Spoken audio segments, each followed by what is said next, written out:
Passons à une autre actualité dans cette édition, accélérer l'accès du DMPA-SC, encore appelé Sayana Press, est un projet régional qui regroupe 8 pays de la région africaine, à savoir Bénin, Burkina Faso, Guinée, Mauritanie, Niger, Côte d'Ivoire, Mali et le Togo. Le dit projet a été initié en 2017 avec pour objectif global l'offre des services de planification familiale de qualité dans les 8 pays membres.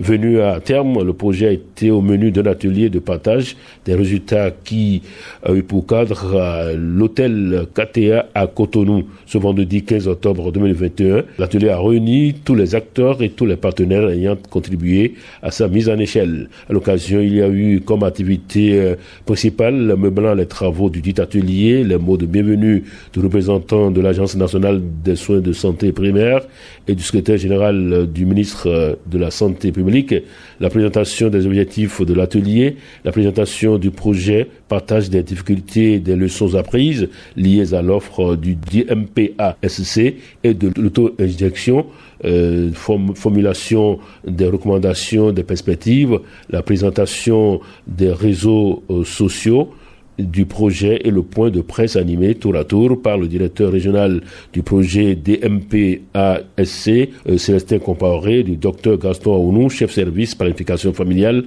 santé des adolescents et des jeunes, point focal au Bénin du projet régional. Le point de presse qui est le couronnement de l'atelier a permis d'appréhender l'essence et la mise en œuvre de ce projet et les résultats auxquels sont parvenus tous les acteurs. Célestin Compaoré lève un coin de voile sur son l'importance de ce projet. On l'écoute.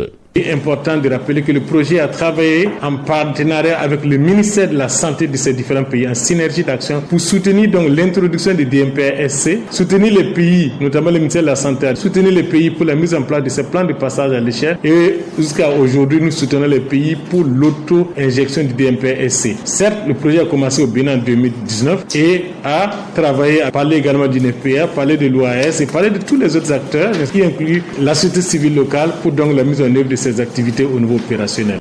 Les résultats attendus en initiant ce projet sont pleinement atteints et le Bénin a bien rempli son contrat. Ce dont se réjouit Célestin Compaoré.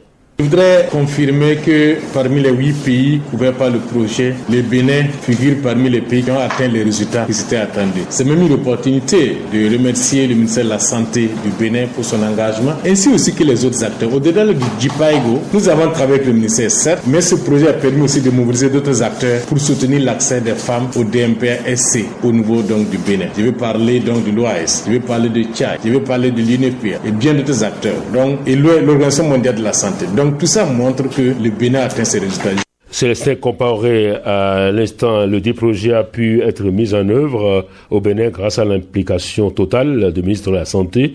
Le professeur Benjamin Humpati affirme Dr Gaston Aounou, point focal au Bénin. On l'écoute. C'est que nous avons eu la note circulaire signée du ministre de la Santé qui autorise l'utilisation du DMPA sous-cutané dans les formations sanitaires et aussi l'auto-injection dans les différentes formations sanitaires. Nous avons eu, au cours du projet, à bénéficier, avec l'appui aussi d'autres partenaires du projet, de la traduction de la vidéo sur l'auto-injection du DMPA sous-cutané, finalement en 7 langues. Et avec l'appui de l'OMS, nous avons traduit cette vidéo-là qui parle de l'auto-injection, qui est un outil de formation pour les clients. Nous avons pu traduire ça en 5 autres langues, donc ça fait au total 7 langue nationale pour mieux comprendre comment l'auto-injection peut se faire. Quelles sont les grandes actions à retenir au niveau de la mise en échelle du projet accélérer l'accès du DMPA-SC au Bénin? Élément de réponse avec Dr Gaston Aounou.